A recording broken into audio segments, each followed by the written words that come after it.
Welcome to itsfightingstupid.blogspot.com. It's RT here with your UFC 136 predictions. We're going to start with the Spike TV portion of the card with Jeremy Little Heathen Stevens taking on Anthony Showtime Pettis. Jeremy Stevens is 20-6 overall, 4-1 in his last 5, with notable victories over Sam Stout, Marcus Davis, as well as Cole Miller, to go with losses to Melvin Gillard and Joe Lozon. In Anthony Showtime Pettis, he's taken on a Rufus Sport fighter who is 13-2, 4-1 in his last 5. Anthony Pettis has got notable victories over Shane Roller, Ben Henderson, Last Call Castillo, to go with losses to, or with a loss to Clay Guida. Jeremy Stevens is a very aggressive fighter. He's a little bit one-dimensional in that he just likes to come forward and throw haymakers.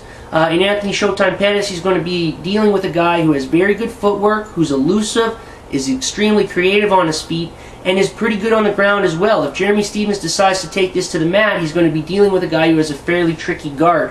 I like Showtime Pettis to utilize his footwork, utilize his reach and speed. I think Showtime Pettis is going to take a decision here.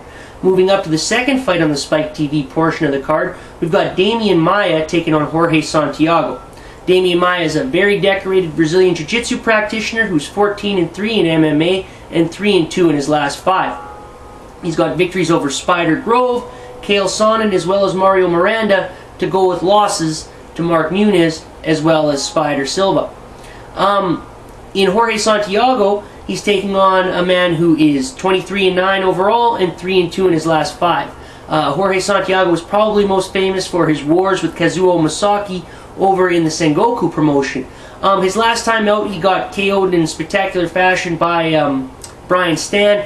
In Damian Maia, he's not taking on a guy who's necessarily going to take advantage of his lack of a chin, but I think he is going to be able to, Damian Maia is going to be able to be aggressive enough on his feet that he will be able to set up the takedown and probably work towards a submission. And if that isn't the case, I think I like him to win by decision, just in that I think his wrestling is going to be superior. He always finds a way to end up on top, whether it be through a sweep or through a takedown against the fence. Jorge Santiago just doesn't have enough weapons to make up for the discrepancy in the ground game. He is technically a better striker, but his lack of a chin makes that less of a weapon than it would be otherwise. So like I said, I like Damian Maia, probably by submission with a slight chance of decision. Moving up the card, we've got Melvin Gillard taking on Joe Lozon. Melvin Gillard is 29-8 overall. He's 5-0 in his last 5 fights. He beat Jeremy Stevens, he's beaten Shane Roller, and most impressively, Evan Dunham. In Joe Lozon, he's taken out a guy who's 20-6 and 3-2 in his last 5. Joe Lozon's got wins over Jeremy Stevens, Gabe Rudiger, as well as Kurt Wartenberg, to go with losses to George Satriopoulos and Sam Stout. In this fight, I like Melvin Gillard here. I think he's more physical, I think he's more athletic, and he's more dynamic on his feet. Unless Joe Lozon is able to get this to the ground, it's going to be a very long and painful night for him. It seems like in cases where Joe Lozon steps up in competition, whether it be your George Satriopoulos or a guy like Sam Stout, he always seems to come up just a little bit short. Unless he's able to impose his will, he just doesn't seem to be able to get over that hump. Melvin Gillard is going to probably really throw them bungalows, light him up on the feet, and work towards a KO. I like Melvin Gillard here. Moving up to the next fight on the main portion of the card, we've got Leonard Garcia rematching Nam Phan. This was 2010's Robbery of the Year, according to SureDog.com, and I have to agree with it there. Nam Phan outworked Leonard Garcia. He was more effective striking and had a few takedowns as well. Leonard Garcia seems to have some sort of voodoo mysticism over judges, where he gets split decisions that he really has no business winning. Whether it be his victory over Nam Phan or his first victory over the Korean Zombie, those were both fights that he really had no business winning, but he still ended up with the W. Even in the case of Mark Hominick, that fight had no business being a split decision. Even though Garcia lost, he lost very handily.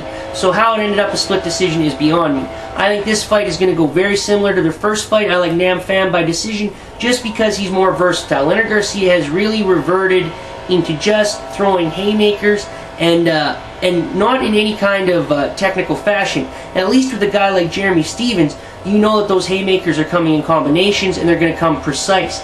With Leonard Garcia, he's just winging punches like he's throwing baseballs, and it just isn't going to be effective with UFC caliber fighters. I like Nam Pham by decision. Moving up, we have Kale Sonnen taking on Brian Stann. The West Lynn Lip, Kale Sonnen is coming off the fight of his career, where he was about 100 seconds away from winning the middleweight title, only to succumb to a triangle choke against Anderson the Spider Silva. Kale Sonnen is an incredibly decorated wrestler. He's got improved stand-up and an unparalleled work ethic. In Brian Stann, he's taking on a decorated war veteran who is really improved since he's gone full-time in MMA. Stann is 11-3 overall and 4-1 in his last 5, with the lone loss coming to red-hot prospect Phil Davis. So there's no shame in that. In his last 3 fights that were at 185, Brian Stann has exhibited improved footwork, great power, and a developing ground game, as was evident in tapping out Mike Macenzio. I still think, though, that there's a lot of room to grow for Brian Stann, and it's going to be on display here tonight.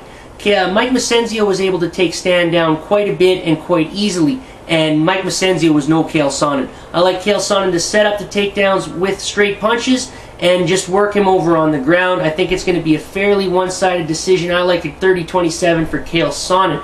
Moving up to the co-main event of the evening, we've got Jose Aldo taking on Kenny Florian. Jose Aldo is 20-1 overall and 5-0 in his last fights. Jose Aldo has victories over Uriah Faber, Mike Brown, as well as Mark Hominick, and he's probably the most exciting fighter in the promotion.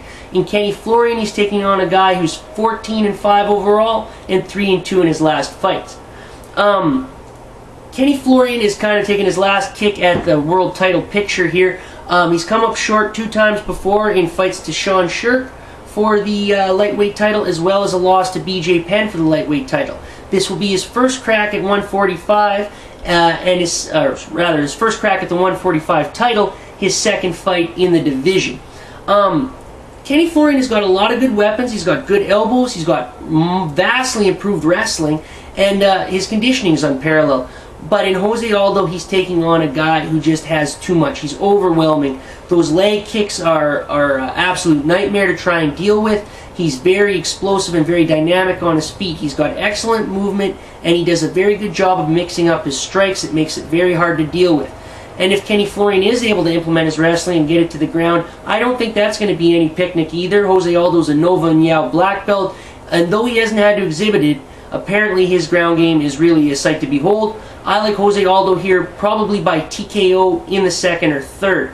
Moving up to the main event of the evening, we've got one of the most hotly anticipated rematches in mixed martial arts history in Frankie the Answer Edgar taking on Gray the Bully Maynard.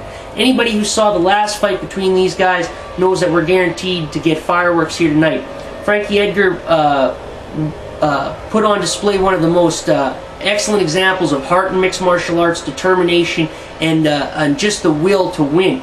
Gray Maynard absolutely destroyed him in the first round with huge left hooks. We saw a breakdancing exhibition going on similar to Brock Lesnar with the way that Gray Maynard was lighting up.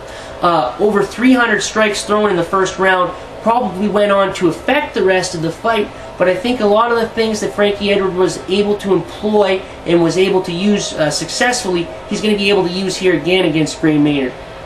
Gray Maynard is incredibly strong. He's got a very good wrestling pedigree. He's a Division I wrestler out of Michigan State, and he's really developing some very good hands under Gil Martinez. But Frankie Edgar is no slouch of his own. He wrestled Division I at Clarion. He's got very good footwork, and again, his gas tank is up there with anybody. In this fight, I really believe this is a pick'em fight. The first time these guys fought, Gray Maynard was able to win a decision using good wrestling and strong punches. I think he could employ that game plan here again, but is he going to be able to employ it over 5 rounds? I think provided Frankie Edgar uses a lot of lateral movement, shores up that defense, particularly with the left hook, I think he could be successful here tonight. I like him by decision, though this is by no means an easy choice. Again, I gotta say it's a pick'em fight. This has been RT's UFC 136 predictions. It's fightingstupid.blogspot.com. Enjoy the fights.